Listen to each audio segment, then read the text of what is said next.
శ్రీకృష్ణ భగవానుడు, భీముడు, అర్జునుడు అందరూ కూడా జరాసంధుని మగధ దేశానికి వెళ్ళారు. ఆ మగధ దేశంలో మరి అతని గృహానికే వెళ్ళారు. గిరివ్రజపుదము అని చెప్పేసి ఆ పురానికి వెళ్ళి లోపల వాళ్ళు మాట్లాడుతున్నారు.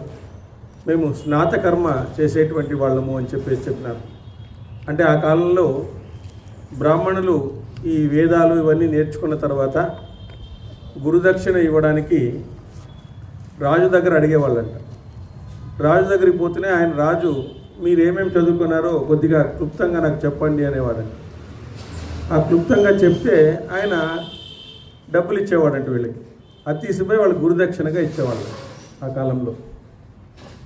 ఆయన మీ గురువుకి ఇవ్వండి అని చెప్పేసి బాగా నేర్పించినాడు మీకు అందరికీ కూడా, కాబట్టి మీ గురువుకి ఇవ్వండి అని చెప్పేసి ఇచ్చినారు. కానీ జరాసంధునికి డౌట్ వచ్చింది.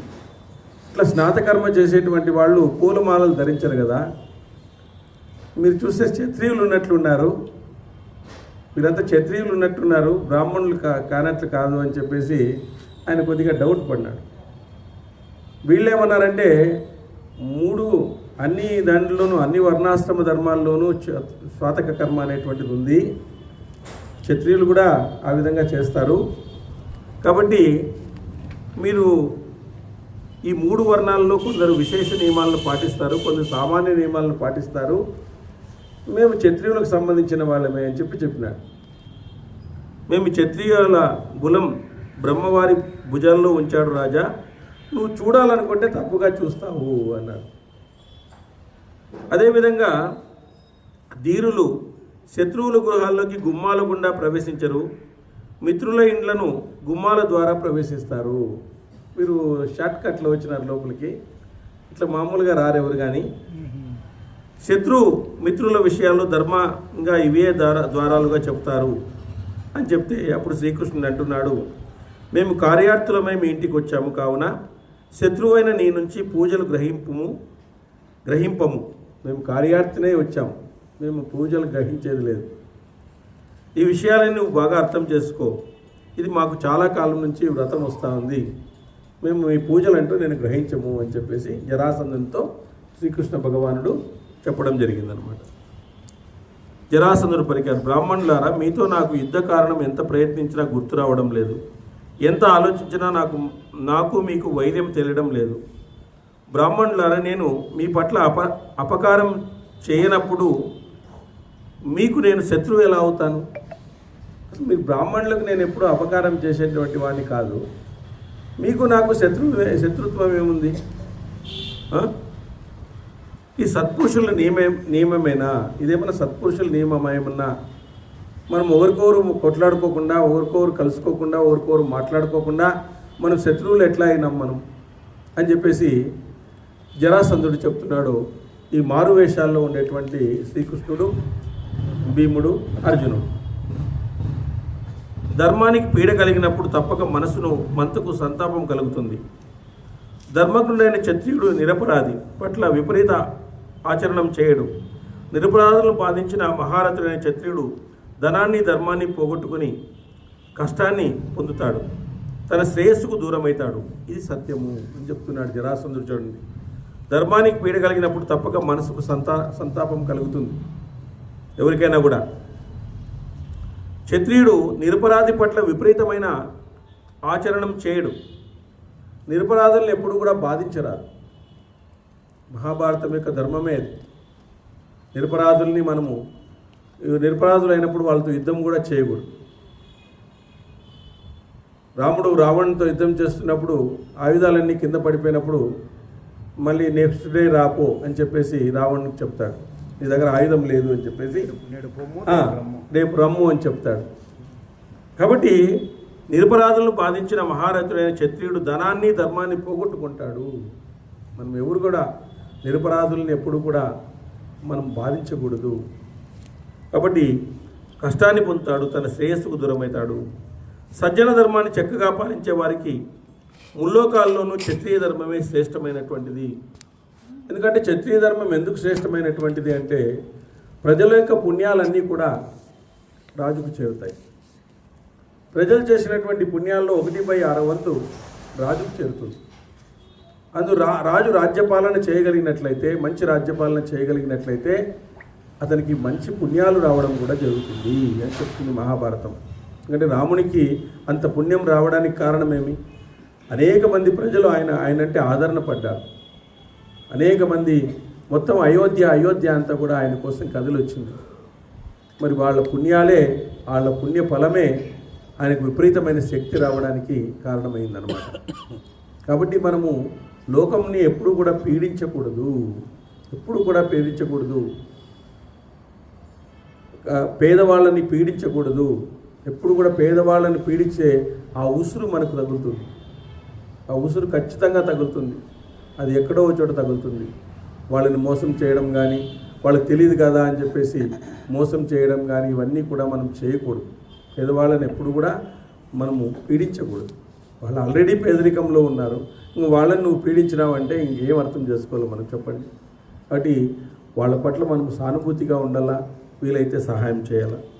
కాబట్టి క్షత్రియ ధర్మమే శ్రేష్టమైనది. ధర్మజ్ఞులు క్షత్రియులు ఇతర ధర్మాలను ప్రశంసించినారు. నేను నా మనసును వశపరుచుకుని స్వధర్మ పాలన చేస్తున్నాను.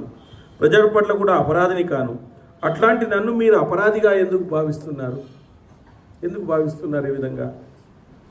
శ్రీకృష్ణుడు అన్నాడు, మహాబాహు, మంచి కులంలో ఒకే ఒకడు ఆ వంశభారాన్ని మోస్తాడు. ఆ కుల రక్షణ అతనిపై ఆధారపడి ఉంటుంది. అలాంటి మహాపురుషుని ఆజ్ఞానుసారం మేము నిన్ను శిక్షించడానికి వచ్చినాము. ఈ మొత్తం రాజుల కులానికి అంతటి కూడా నువ్వే హెడ్. ఇక్కడ అందరినీ పట్టుకుని లోపలేసినావు, అది అందరికీ తెలిసిన విషయమే. కాబట్టి మంచి కులంలో మంచి కులంలో ఒకే ఒకడు వంశభారాన్ని మోస్తున్నాడు. ఆ కుల రక్షణ అతనిపై ఆధారపడి ఉంది. అలాంటి మహానుభావుని ఆజ్ఞానుసారము మేము నిన్ను శిక్షించడానికి వచ్చాము అని చెప్పాడు. రాజా, నీచే భూలోకవాసులైన రాజులందరూ బందీలుగా చేయబడ్డారు మొదలుపెట్టినాడు శ్రీకృష్ణుడు. అంత అపరాధం చేసిన నువ్వు నిరపరాధిగా ఎట్లు భావించుకుంటున్నావు? నువ్వేం చెప్తున్నావు? సజ్జన సాంగత్యం ఉంటుంది, క్షత్రియుడు ఆ విధంగా చేయడు, అనేక విషయాలను చెప్తున్నావే. మరి అంతమందిని బంధించినావే రాజులందరినీ కూడా, కొన్ని వేల మందిని మొత్తం అంతా కూడా బంధించినాడు ఆయన. రాజులందరినీ కూడా, ఎదురు తిరిగినటువంటి రాజుల్ని బలి ఇవ్వడానికి రెడీ అవుతున్నాడు. వాళ్ళని బలి ఇవ్వడానికి బంధించినాడు ఆయన. చూడండి, అంటే పైన ఏమో మంచి మాటలు మాట్లాడుతున్నాడు, లోపల మాత్రం దుష్టబుద్ధి ఉందన్నమాట. ఇదే రాక్షస బుద్ధి అంతే. ఇప్పుడు కలియుగంలో రాక్షసులు అట్లా వాళ్ళే, పైన మాత్రం మంచి మాటలు మాట్లాడుతుంటారు, లోపలంతా కుచిత్వమే వానికి, అసూయ వానికి, అదే అనమాట అట్లా. కాబట్టి రాజు శ్రేష్ఠులైన ఇతర రాజులను ఎందుకు చంపాలి? రాజులను బంధించి రుద్రునికి కానుక ఇస్తున్నావా నువ్వు? ఇదేమైనా చేయాల్సిన పనేనా నువ్వు? ఒక రాజు ఇతర రాజులను ఎందుకు చంపాలి? యుద్ధం వాళ్ళేం యుద్ధం చేయడం లేదు నీ దగ్గర, కాబట్టి ఎందుకు చంపాలి? జరాసంధ, నీచే చేయబడ్డ పాపం అందరిపైన పడుతూ ఉంది.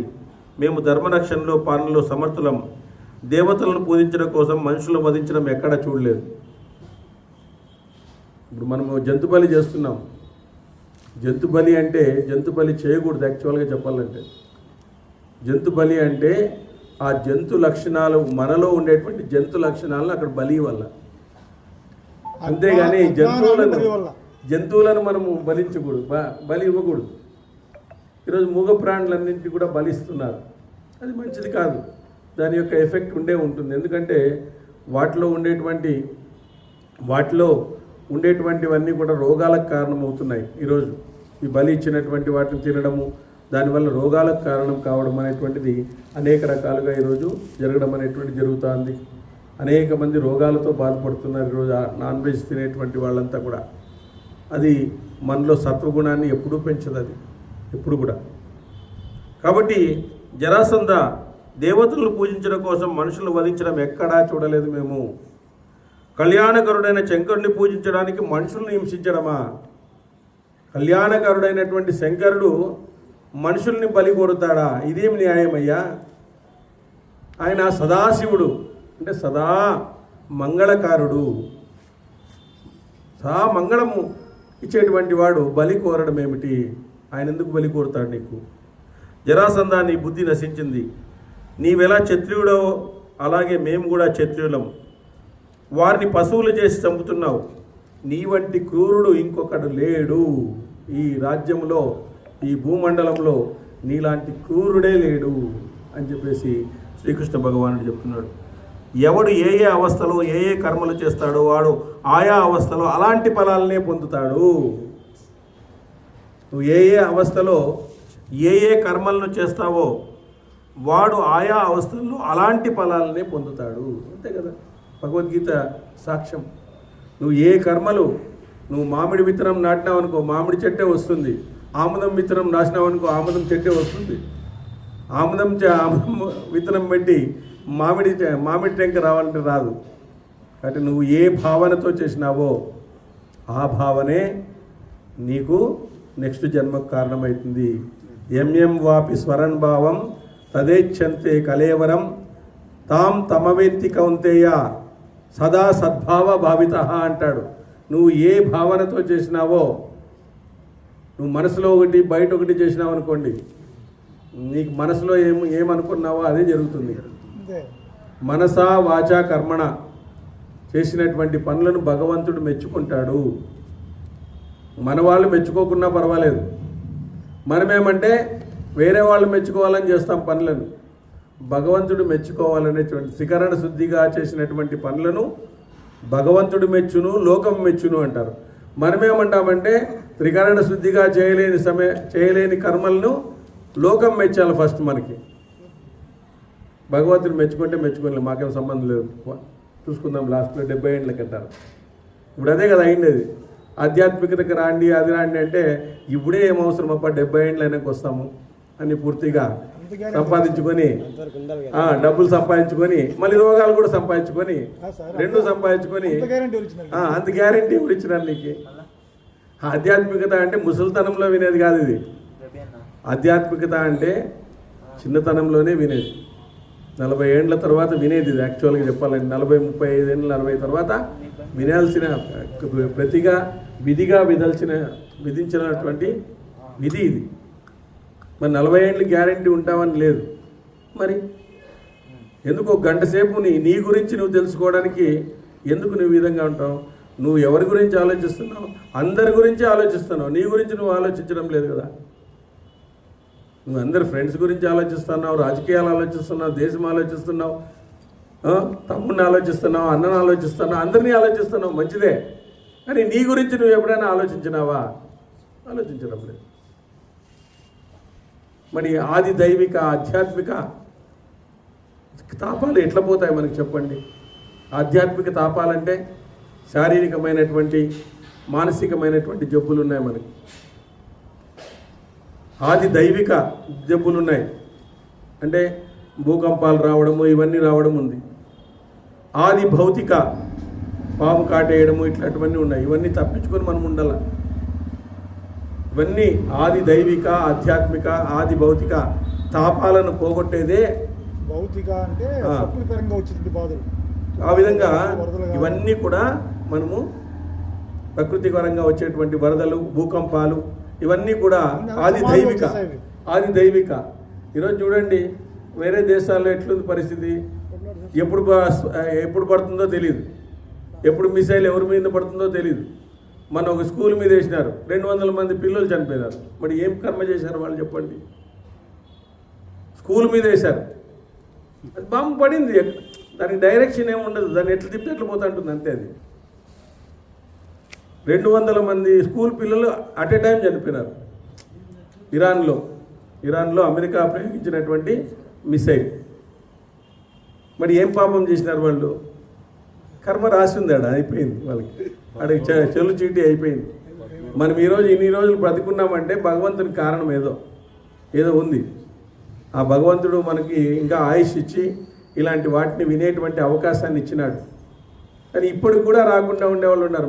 మేము వస్తే సీరియల్ మిస్ అవుతాయి, సీరియల్ మిస్ అవుతాయి, నీకు అక్కడ సీరియల్ కూడా మిస్ అవుతుంది. స్వర్గానికి పోయేది నరకానికి పోతావు, ఈ సీరియల్లో ఉండాల్సి వస్తుంది, ఈ సీరియల్ లైన్లో కూర్చొని నిలబడాల్సి వస్తుంది, ఆ సైన్లో కాదు, ఈ క్యూలో దొబ్బేస్తాను నేను, తెలుసో లేదో.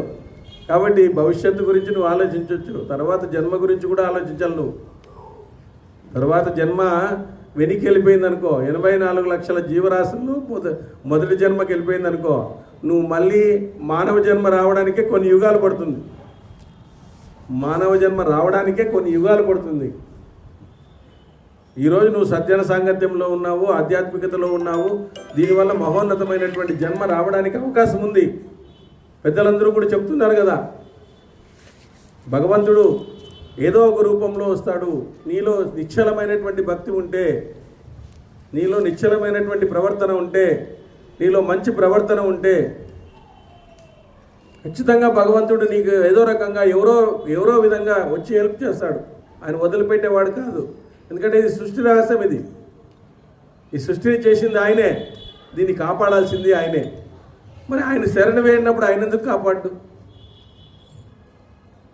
ఒక కొడుకు తండ్రిని శరణు వేడినాడు అనుకో, తండ్రి ఖచ్చితంగా వాడి కోరికను తీరుస్తాడు. ఈరోజు కాకపోతే రేపు తీరుస్తాడు. కాబట్టి వాడికి బైక్ తీసిన ఈ తండ్రిని అడుగుతాడు, వాడికి బైక్ తీసేయాలని. పాప ఆయన బైక్ తీసి ఇచ్చినాడు. పాపము ఇమ్మీడియట్గా బైక్ తీసి ఇచ్చినాడు. రెండు రోజులు అడిగితే మూడో రోజు. మరి తండ్రిని అడిగితే ఎందుకు తీసి ఇవ్వడు? కాబట్టి భగవంతుడు నిశ్చలమైనటువంటి భక్తి ఉండాలి. నాలో ఉండేటువంటి భగవంతుడిని మనము ప్రచురింపజేసుకోవాలా. దానికి కొంచెం సాధన చేయాలా. ఇలాంటి గ్రంథాలను వినాలా. అది ఆటోమేటిక్గా సడన్గా వచ్చేది కాదు. భక్తి అనేది ఏదో సడన్గా వచ్చేది కాదు. అది ఎన్నో ప్రాసెస్, అదొక ప్రాసెస్ అనమాట. అది సడన్గా వెళ్ళిపోతుంది. కాబట్టి దాన్ని ఒక పద్ధతి ప్రకారం ఈరోజు మనం 5 ఏళ్ళ నుంచి చేస్తున్నామంటే భగవంతుని కరుణ లేనిది జరగదు ఏది కూడా. ఒకరు కలిస్తే ఒకరు కలిసారు ఒక చోట సత్సంగాల్లో. ఇప్పుడు మిస్ అయినోడు రేపు రాడు, రేపు మిస్ అయినోడు మన్నాడు వస్తాడు. ఒక యూనిటీ ఉండదు, ఒక ఇది ఉండదు, గుంపు కలిసినట్టు ఉంటుంది. కాబట్టి మనకు అందరం కూడా సుపరిచితులుగా ఉండి మనం అందరూ కూడా అటెండ్ అయ్యి ఇలాంటివన్నీ చేసుకుంటున్నామంటే భగవంతుని యొక్క కృప మన మీద చాలా ఉంది. మరి దాన్ని పోగొట్టుకోకూడదు మనం. ఆయన అద్భుతాలు ఇవ్వడానికే మన దీనికి అద్భుతాలు ఇవ్వడానికే మనల్ని కంటిన్యూ చేయిస్తున్నాడు. కాబట్టి మనం ఈ విధంగా చెప్తున్నాడు, జరాసంధ నీకు బుద్ధి నశించింది, నీవెలా క్షత్రియుడవో వారు కూడా క్షత్రియులు, వారిని పశువులు చేసి చంపుతున్నావు, నీ వంటి క్రూరుడే లేడయ్యా. నువ్వు పైకేమో చాలా మంచి మంచి మాటలు చెప్తున్నావు. ఎవడెవడు ఏ అవస్థలో ఏ కర్మలు చేస్తాడో వాడు ఆయా అవస్థలో ఫలితాన్ని పొందుతాడు. శ్రీకృష్ణ భగవానుడు, నువ్వు నీ జాతి వారిని చంపే హంతకుడవు, మేము ఆపదల్లో ఉన్న దీనులు రక్షించే శీలం కలవారము. నీది చంపే డ్యూటీ అయితే మాది కాపాడే డ్యూటీ. నువ్వు చంపుకుంటావో మేము కాపాడుతూ వస్తాం. దీనులను రక్షించే శీలం కలవారం, సజాతీయులైన క్షత్రియుల అభివృద్ధికై నిన్ను చంపడానికే ఇక్కడికి వచ్చినాము. చూడు ఎంత ధైర్యంగా చెప్పినాడు, నిన్ను చంపడానికే వచ్చినాము. సజాతీయులైన క్షత్రియుల అభివృద్ధికై నిన్ను చంపడానికే వచ్చినాము. రాజా, క్షత్రియుల్లో నీ వంటి వీరుడు వేరొకడు లేడు, ఈ లోకంలో లేడని నువ్వు భావిస్తున్నావు. అది అంతా నీ బుద్ధి వలన ఏర్పడిన భ్రమ మాత్రమే. నువ్వు అనుకుంటున్నావు నువ్వు గొప్పవాడు, నాకు అధికారం ఉంది, నాకు దండిగా ఫ్రెండ్స్ ఉన్నారు, అది ఉన్నారు ఇది ఉన్నారని చెప్పేసి నువ్వు భ్రమకు లోనవుతున్నావు. నీ భ్రమను విడిపించేటువంటి వాడు ఉన్నాడు. ఆంజనేయ స్వామి లంకలో పోయిన తర్వాత మండోదరిని చూసి సీతాదేవి అనుకున్నాడంట. అంత పెద్దవాడే భ్రమలోకి పడిపోయినాడు. సీతాదేవి ఉన్నట్లుంది, ఆమె సీతాదేవేనే అంటున్నాడంట. మళ్ళీ చూస్తే సీతాదేవి ఆయన పక్కలో ఎందుకు పండుకుంటుంది? ఆయన పక్కలో పండుకుంటే నేను రావాల్సిన పనే ఉంది. ఇంకా డైవర్స్ తీసుకున్నట్లే, ఇంకా డైవర్స్ కేసు ఉన్నట్లేదు. సీతాదేవి వెనక్కి వచ్చేసినట్లే, ఆయనకి దాసోహం అయినట్లే కదా. నాకేం మతిపోయింది, ఇట్లా తయారైనాను నేను అని చెప్పేసి కొద్దిసేపు స్టన్ అయిపోయినాడంట హనుమంతుల వారు. ఆమె పతివ్రత లక్షణాలు ఉన్నాయి, కానీ ఆమె కూడా పతివ్రతే. ఎందుకంటే పంచకన్యలు ఉన్నారు మనకు, మండోదరి, అహల్య, ద్రౌపది, తార, సావిత్రి. పంచకన్యే పటే నిత్యం మహాపాపక నాశనం అని చెప్తారు. ఆ 5 మందిని తలుచుకుంటే మహాపాపకం పోతుంది. మండోదరి కూడా పెద్ద పతివ్రతే. ఆమె రావణుడితో కొట్లాడింది. అందంలో కానీ శక్తిలో కానీ సీతాదేవి కంటే నేను గొప్పది. ఎందుకు సీతాదేవిని తెచ్చినావు అని అడిగింది ఆమె. ఎందుకు తెచ్చినావు నువ్వు? నా అందం ఆమెకుందా, నా శక్తి ఆమెకుందా అని చెప్పేసి ఆమె అనిందనమాట. కానీ అట్లాంటి ఆంజనేయ స్వామే భ్రమపడినాడు, ఆమె సీతాదేవేమో అని చెప్పిన తర్వాత మళ్ళీ రాముడు ఇలాగది కదా చెప్పింది నాకు అని చెప్పేసి అప్పుడు అనుకొని మళ్ళీ ఆ శోకవనంలోకి పోయినాడు. ఆత్మహత్య చేసుకునే పోయినాడు లాస్ట్కి. ఆయన కూడా అట్లాంటి బల సంపన్నుడు, అలాంటి గొప్ప వ్యాకరణవేత్త, గొప్ప విద్యావేత్త, గొప్ప బలం కలిగినటువంటి వాడు. అలాంటి వాడినే భ్రమకు లోను చేసింది లోకం. మనం ఒక లెక్క చెప్పండి. భ్రమకు లోనవుతున్నాం మనము. మనకేదో చేస్తారని, ఏదో సుఖం జరుగుతుందని, ఏదేదో అవుతుందని భ్రమలు పడుతున్నాం. ఆ భ్రమలన్నీ కూడా ఒకరోజు తుడుచుకుపోయే రోజు వస్తుంది. ఒకరోజు గుర్తుపెట్టుకో. ఆ భ్రమలన్నీ కూడా నీ భ్రమలన్నీ తప్పు అనేటువంటిది, నువ్వు పోతున్న మార్గమే తప్పు అని తెలియజేస్తుంది. మరి ఆ మార్గము వదిలి ఎప్పుడైతే ఆధ్యాత్మికతలోకి వస్తావో అప్పుడు నీకు భ్రమ కాదు, రియాలిటీ అర్థమవుతుంది.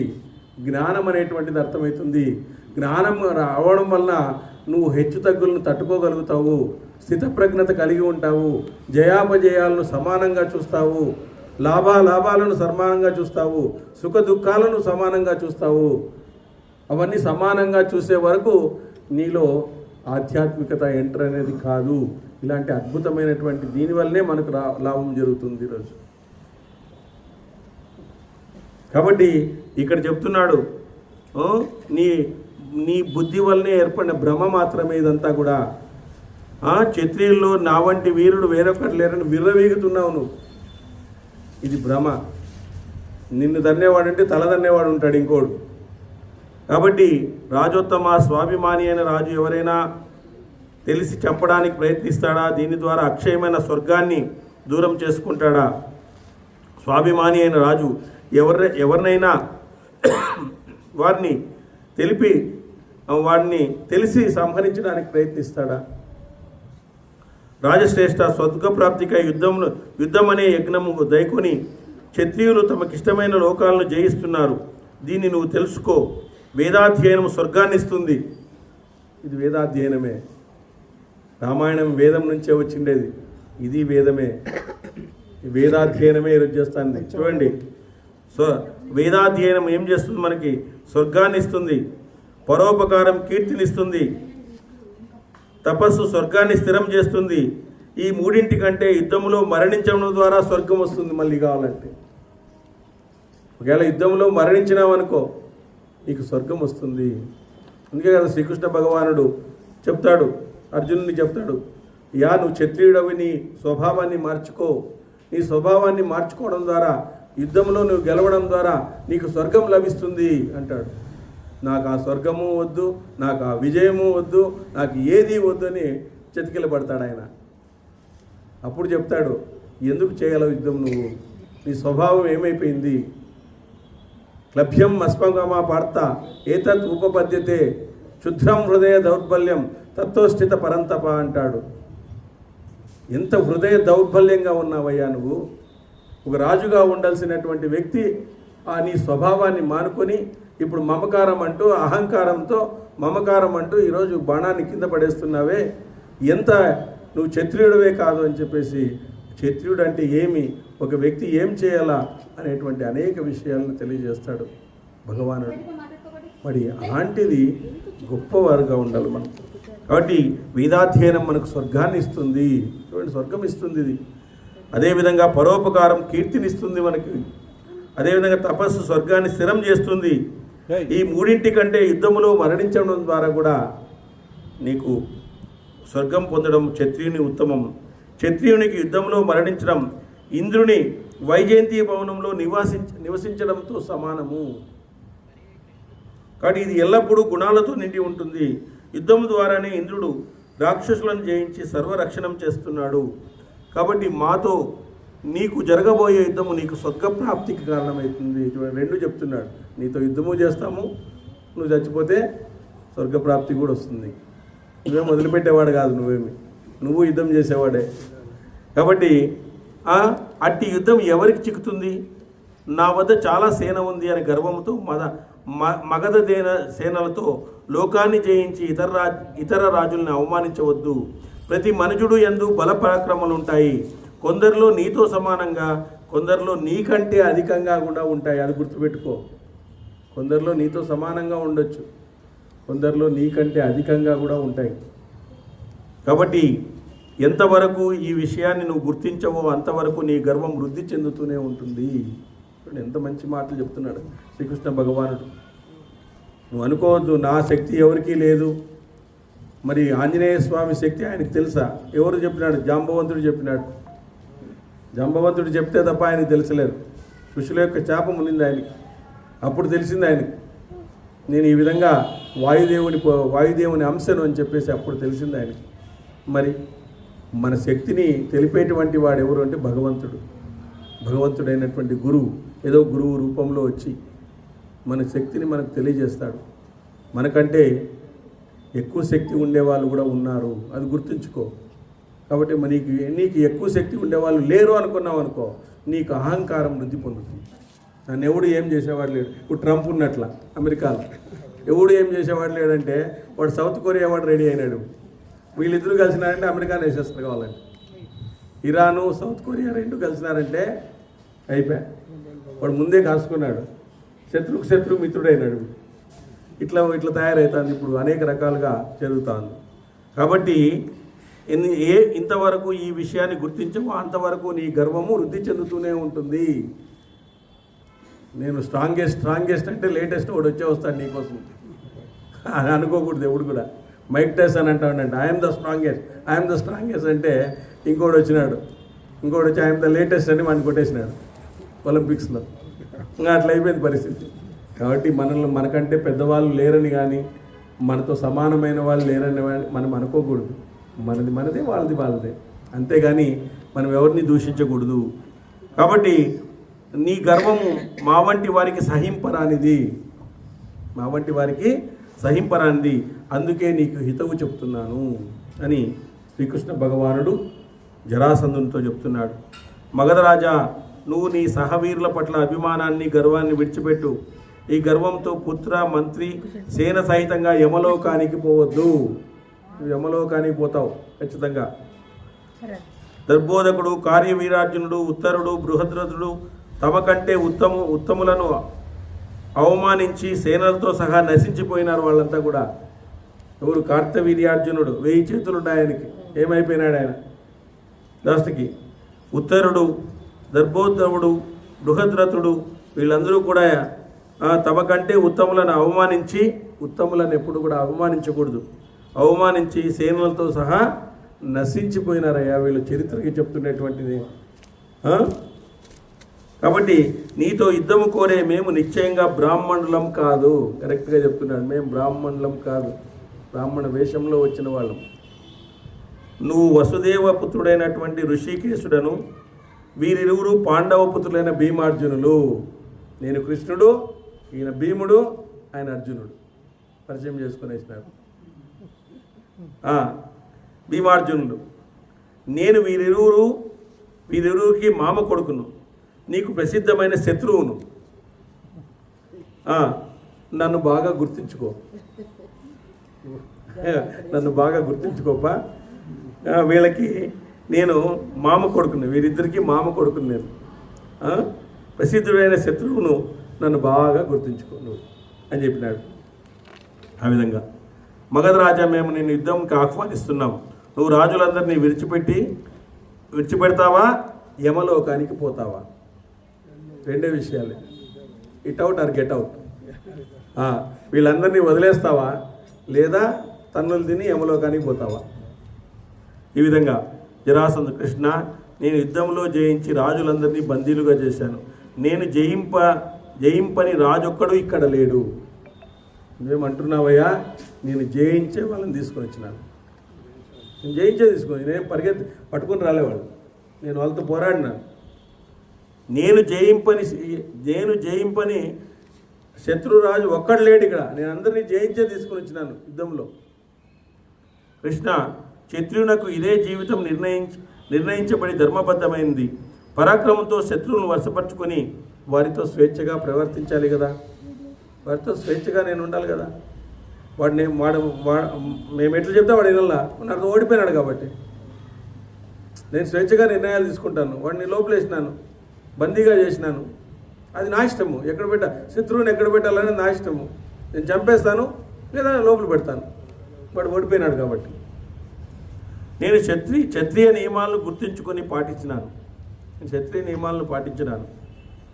ఎల్లప్పుడూ దేవతల కొరకు బలి ఇచ్చే రాజులను కానుకగా తెచ్చి మీ భయంతో వారిని ఇప్పుడు ఎట్లా విడిచిపెట్టగలను? మీరేదో భయపడిస్తున్నారు నన్ను, ఎట్లా విడిచిపెట్టేది వాళ్ళని? ఇప్పుడు నేను దేవతల కొరకు బలి ఇచ్చే రాజులను కానుకగా తెచ్చినాను. నేను ఎల్లప్పుడూ నేను బలిస్తానే ఉంటాను అన్నాడు.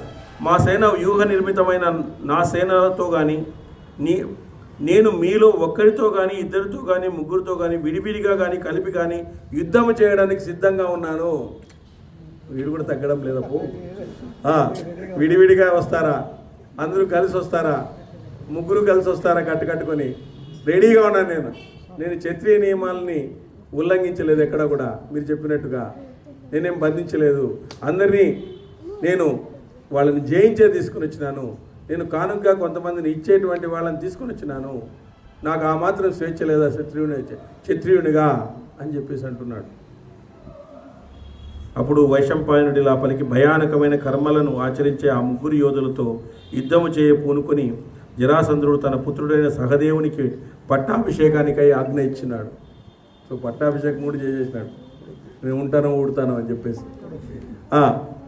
యుద్ధం చేయదలిచినాడు. పిమ్మట యుద్ధం సమీపించగా జరాసంధుడు, కౌశికుడు, చిత్రసేనుడు అనే నిర్జీవులైన తన సేనాధిపతులను స్మరించినాడు. ఎవరి పేర్లను పూర్వం హంస డింబుకలు గుర్తించామో అదే వీరు. మనుజలోకంలో ప్రతివాడు వీరి పట్ల పెద్ద ఆదరభావం కలిగినటువంటి వాడు. వీళ్ళిద్దరూ చనిపోతారు కదా, సేనాధిపతులు ఇద్దరు, వీళ్ళని స్మరించినాడంట. ముందు చనిపోతారు వాళ్ళిద్దరు. వీళ్ళకి బలము ఆ సేనాధిపతులే ఈయనకి బలం, జరాసంధునికి. వాళ్ళని స్మరించినాడు.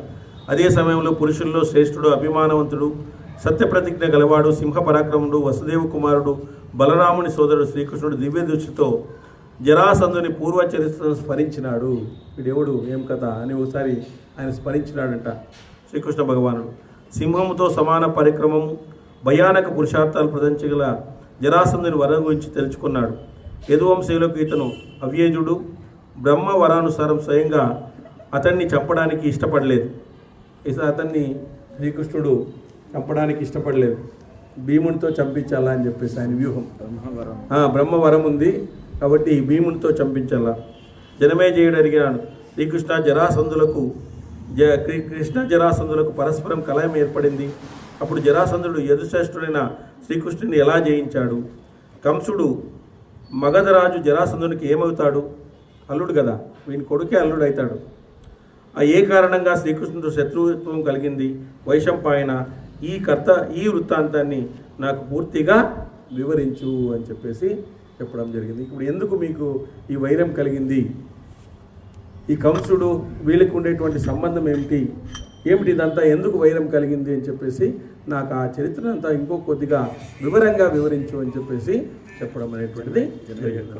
యదక్షర పదభ్రష్టం మాత్రాహీనం చేద్భవే స్తర్యం చమ్యతాదేవ